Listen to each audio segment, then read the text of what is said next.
going to do every single Warhammer 40k faction explained part 2 of Bricky's amazing video here. I know that we're going to see some Eldar in this one. There was a picture of it on the thumbnail, so I'm excited for that. Also, I don't really ask this in the front, but if you enjoy this video and like it and want to see more of it, make sure you hit that thumbs up, subscribe if you're not subscribed, leave a comment, something helps me keep going here, gives me more motivation to get more of this stuff out to you. So do that if you would for me, especially if you enjoyed the video. All right, let's get into it. Here we go. I'm excited for this. Bricky is hilarious, so I'm so ready for this new video. Well, new to me, not new to his channel, but this is new to me. I'm excited about it. All right, let's go. Hey all, this is part 2 in a 2-part series on the Warhammer races. If you haven't seen part 1 yet, we do the Imperium of Man. You can check that out in the description, and I would highly recommend you watch that to get context for this episode. If you already have, go ahead and keep on watching. So after an entire episode of nothing but humans, we can now talk about chaos, which involves humans again, but a little bit less. We also got demons and shit. I just felt someone grab my ass. What? Like hard, Nick. So, as I've mentioned many times... Look at them legs. Look at them. Double legs. That's hilarious. Oh, Bricky. You do such a good job. Yeah, so there's more humans. The humans are in everything, obviously, but more humans. And now we're talking about chaos. I'm excited.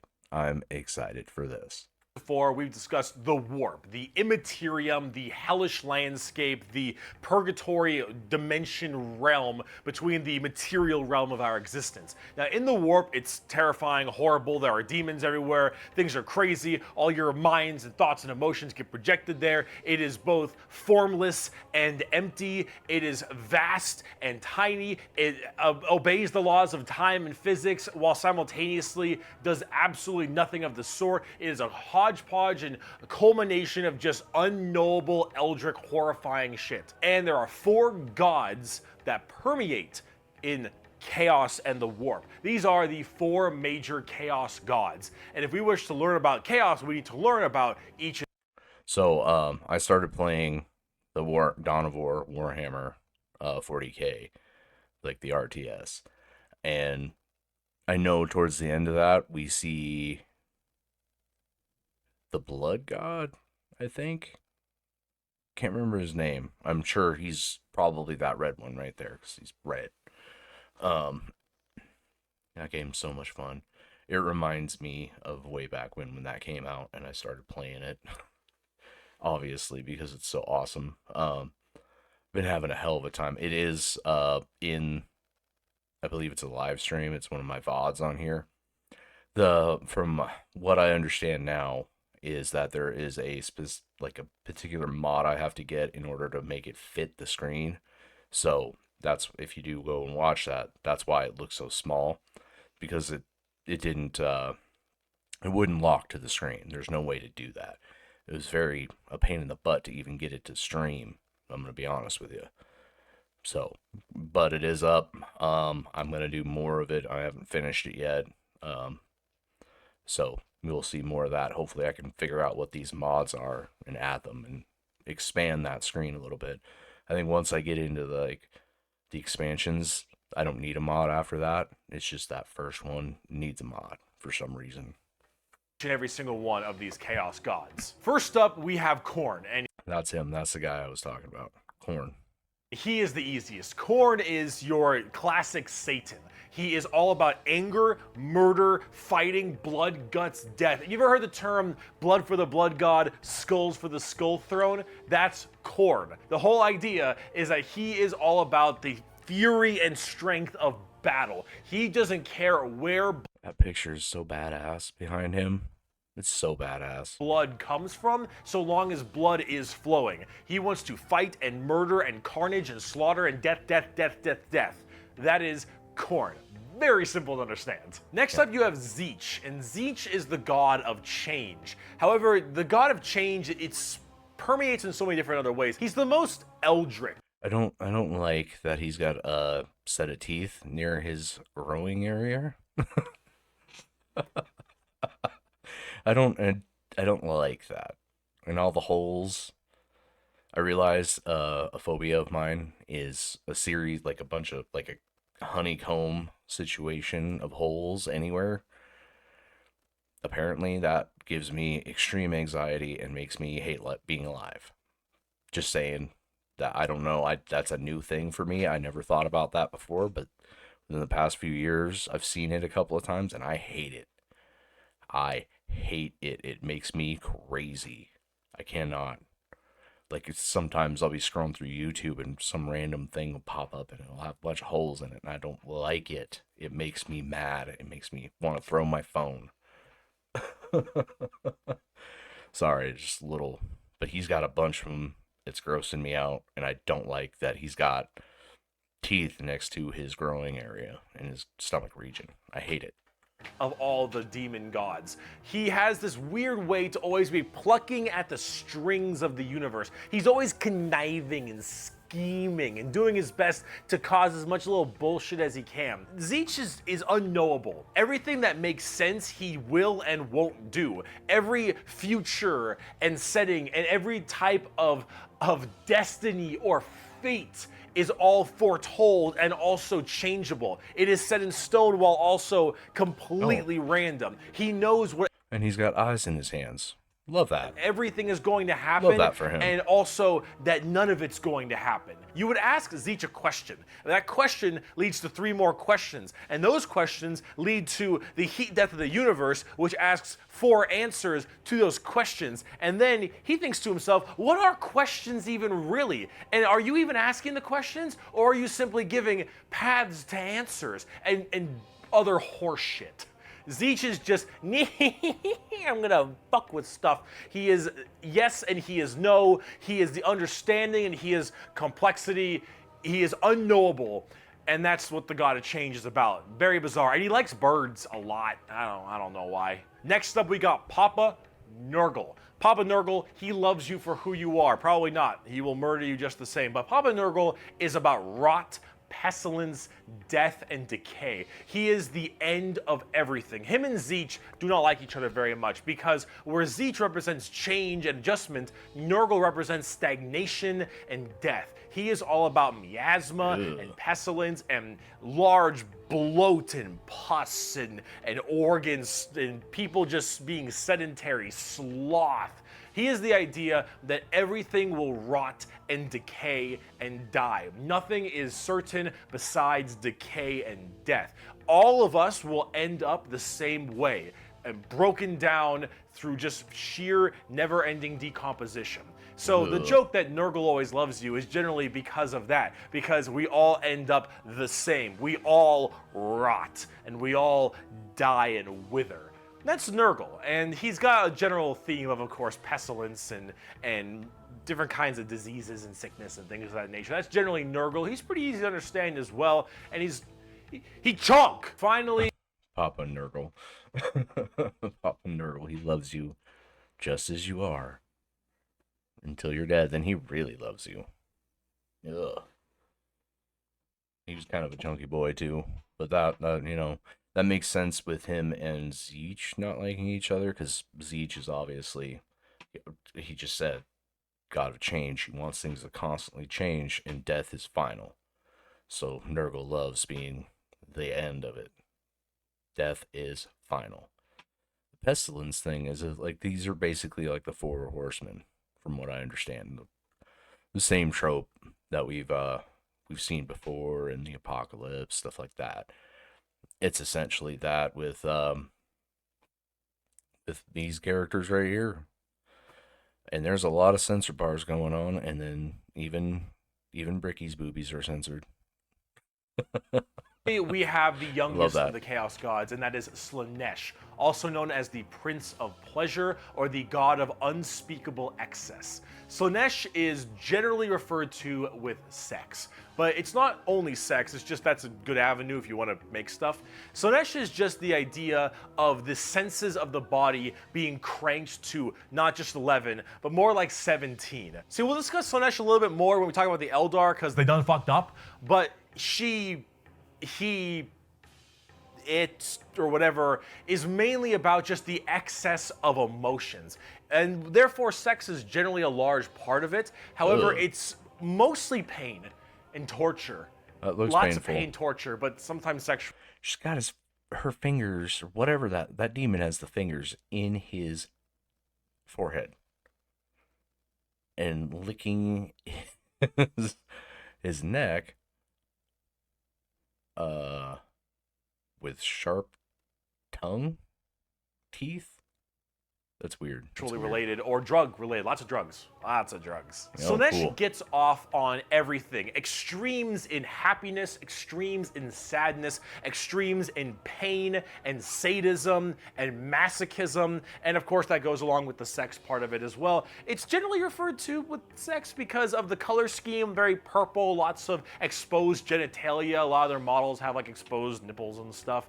And that is generally the theme you go for from a physical side, but it really embodies everything, mainly pain and also the excessive amounts of emotion. So when it comes down to it, you'll find a lot of them have things like spikes or whips or any kind of BDSM style gear because it is unspeakable excess, the prince of pleasure, everything in excess to the point where it is just sheer frightening. That is Slaanesh in a nutshell. A little bit bizarre and a little hard to describe sometimes, but as we talk more about the Dark Eldar later in this video, you'll understand it far, far better and far more than you'd want to. Now you might be thinking, why would anyone ever want to join Chaos? They all look horrifying, screwed up, and just frightening things, right? Well, the thing is that, of course, one, your mind is put into the warp and the immaterium, so you can be easily swayed by chaos demons when they get into your head, especially if you're a psyker. Sometimes regiments of... So yeah, that was the other thing. You go into the warp, you get exposed to it, and it makes it easier for them to control you later on, right? Am I wrong on that? Let me know. But that's how it seems to me. Even if the Emperor's guiding your path, the longer you're in there, and the more you go in there, the more you're exposed to the warp, which can end up leading you to go down chaos, unless you're like,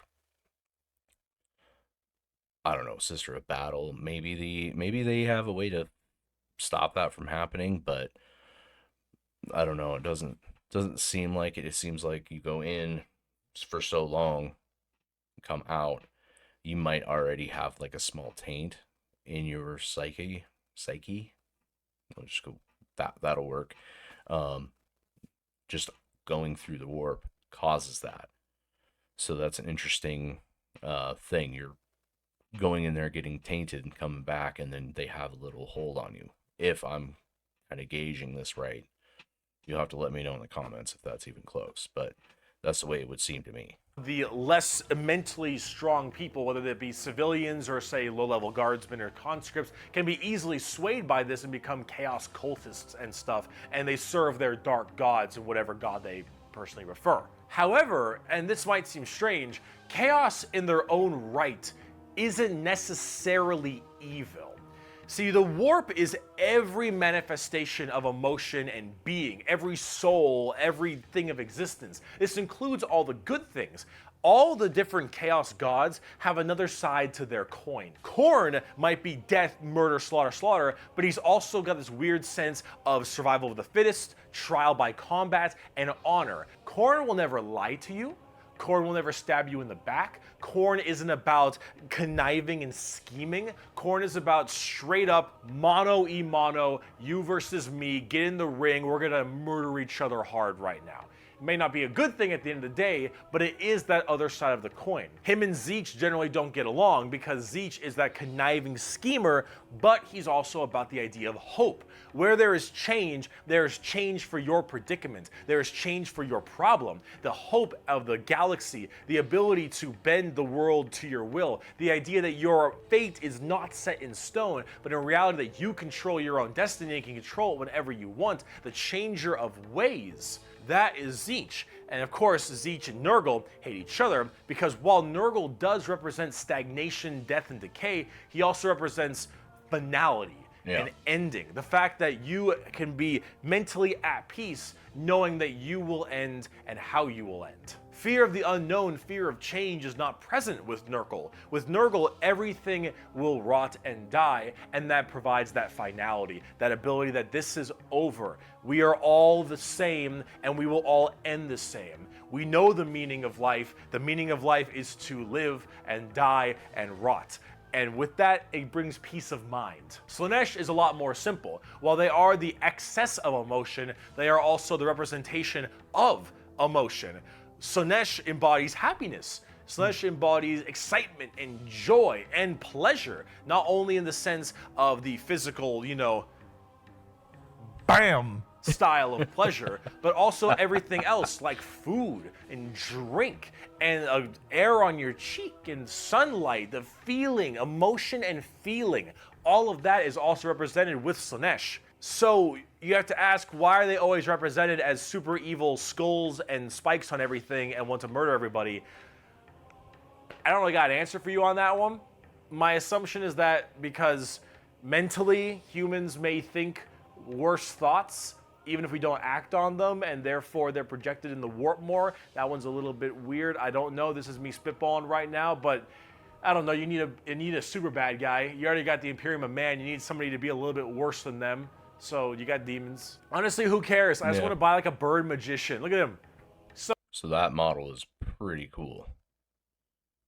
That's an interesting thing. It's like they're evil and they have their evil side. We think of them as evil.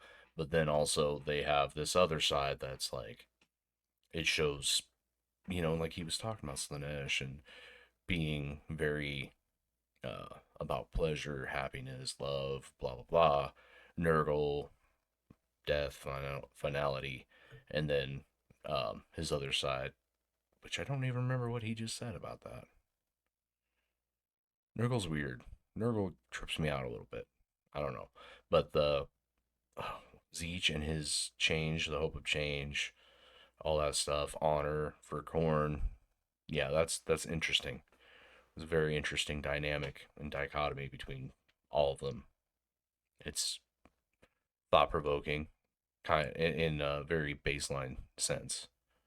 But anyway, this model is badass. So cool. So combining all this together on the tabletop, Chaos Demons are generally very melee based. They run in, go really hard. You have lots of summoning and conjuring, tons of spells. Generally a little bit frail, but they have special saves to make them a little bit stronger. You've got giant demons and smaller demons. You got hordes of little boys and tons of big guys. Demons are as they seem. Demons. Nurgle is slow, Khorne is super scary in melee, you've got Zeech who are far more into psychers and spellcasting, and then Slaanesh who is all melee, really, really, really fast but squishy, but in lots of hordes of tons of melee and pain damage, of course. So overall, the demons are a huge part of 40k and a massive threat to almost every single faction with the exception of a couple. However, the big part about demons is also transferred into the other 9 Primarchs we didn't talk about, which are the Chaos Space Marines. Ooh.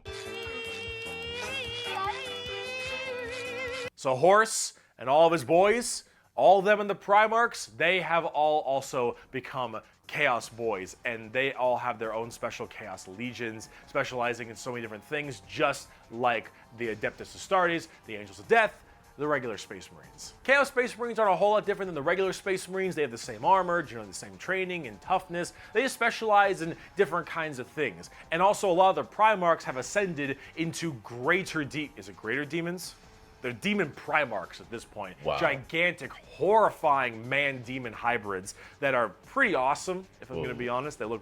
That is epic. Look how intricate that drawing is. All the skulls and the bodies and gold. Wow. Really, really cool.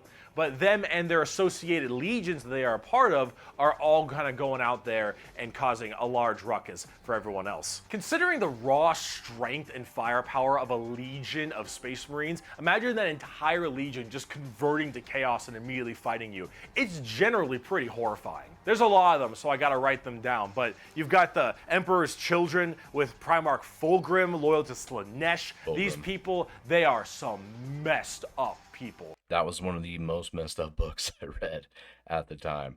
Whoa, that Fulgrim book from the Horus Heresy. just absolutely messed up. That's kind of where I stopped reading those, just because I ran out of time and I forgot about it. It doesn't matter. Anyway, but that was one of the most messed up books I have ever read as far as like science fiction stuff like this. And yeah, if you haven't read it, read it. They're just please. sensory overload, tons of drugs, tons of torture. And I think Fulgrim is a demon Primarch right now. And That's cool. oh god, I am terrified to see what that man looks like. At least on the tabletop, because Emperor's children are not good people. You've got the Iron Warriors, which are kind of like opposite of the Imperial Fists, with Primarch Perturabo, I believe is his name. They're Chaos Undivided. They just kind of serve Chaos in a general aspect instead of choosing one of the four. But the Iron Warriors are big on the siege and fortification, and they're basically entirely against the Imperial Fists and are a major rival. Perturabo, I believe, is also still alive, and I'm also very interested to see what he looks like, because Demon Primarchs are badass. You've got the Night Lords with Primarch Conrad Kurz. Conrad Kurz is dead, which is good because he's a sick fuck. But the Night Lords are generally about terror, terrorizing people, and terrorism. They're generally about fear, and rightly so. You've got the World Eaters with Primarch Angron, still alive, also excited to see. Angron, if you think you've known an angry person, Angron is the angriest son of a bitch you will ever know. Angron removed parts of his brain that didn't make him angry, so he could be angrier. Whoa. Angron. Fucker's mad. You've got the Death Guard with Primarch Mortarion. They actually have their own special codex and their own major army on the tabletop. Mortarion himself is actually one of the models, and look at him. Look at how look cool at that him. is. It's so cool looking. Of course, Nurgle based, obviously. So very slow but very tanky. You've got the Word Bearers with Primarch Lorgar. Lorgar is, I believe, still alive. I don't know what's up with him at the current moment, but the Word Bearers are generally the people who caused all the major problems in the beginning. At least I blame them for it. They're little assholes. You got the Black Legion with Primarch Horus. Get fucked, nerd. You've got the Alpha Legion with Primarch Alfarius Omegon. Chaos, I think. And then finally, you've got the... You think? You don't know? You think? I'm confused about that particular one. Thousand Sons with Primarch Magnus the Nerd.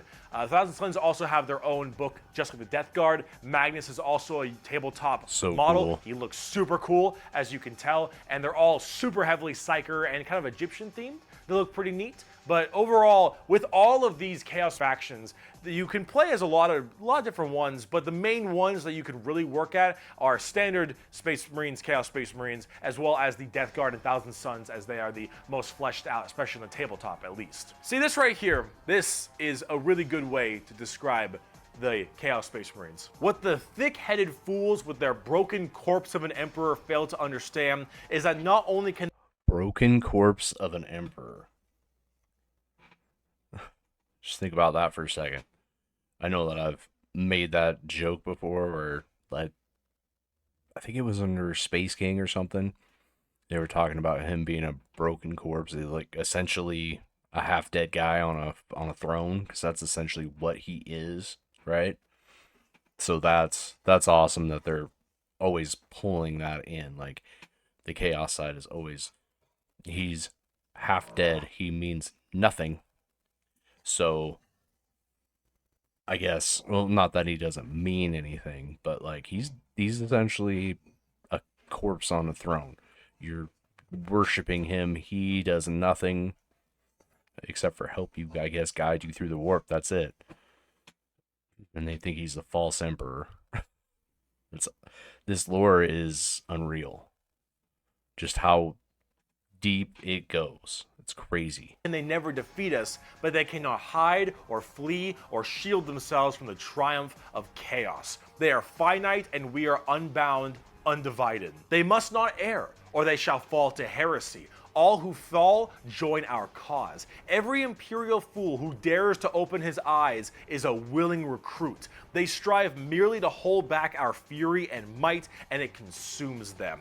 Thus, you can see chaos is inevitable. We lurk not only beyond their grasp and at their gates, we lurk within the darkness of their souls, on the tip of their tongues, in their tortured dreams. We are them, but freed from the shackles of ignorance. We are them, grown strong, evolved. We are them, but so much more. As hardcore as that quote is, the saddest part is they're mostly right. Chaos is basically unkillable. You could probably get rid of Space Marines, a decent amount, the Chaos Space Marines that is, but every soul that dies goes to the warp. Every Chaos soul will end up back in the warp. And depending on how hard you killed them, they will come back at some point. Every demon you banish will return at some point. Chaos is unstoppable. The warp is unending.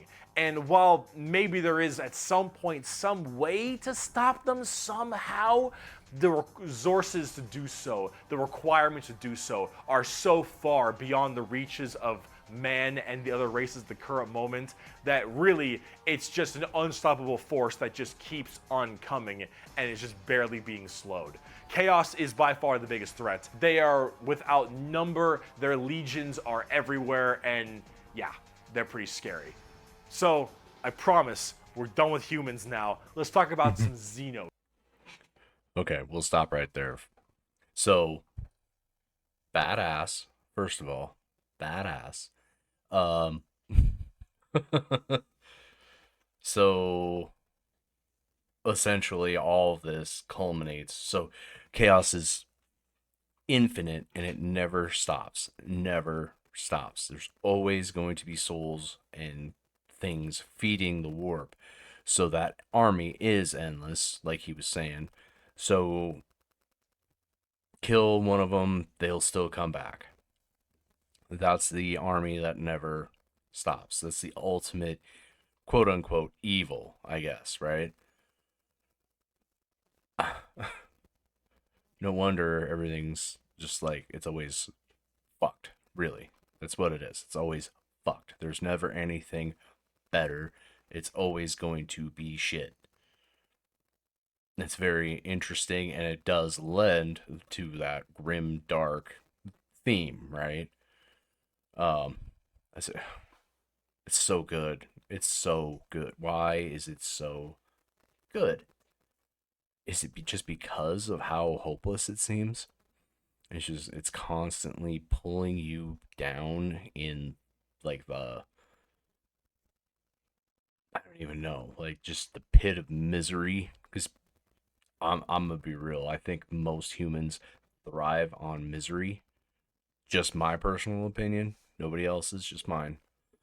Um, Without like pain and misery, and we're not striving to be better, is what it is. So I could kind of see why that would be important to this, and I may be just off on a tangent, and that's fine, but that's just what I'm thinking. Enough rambling anyway. If you enjoyed this video, please consider giving it a thumbs up, a like, comment, subscribe, all that fun stuff. Thank you so much, and I'll catch you in the next one.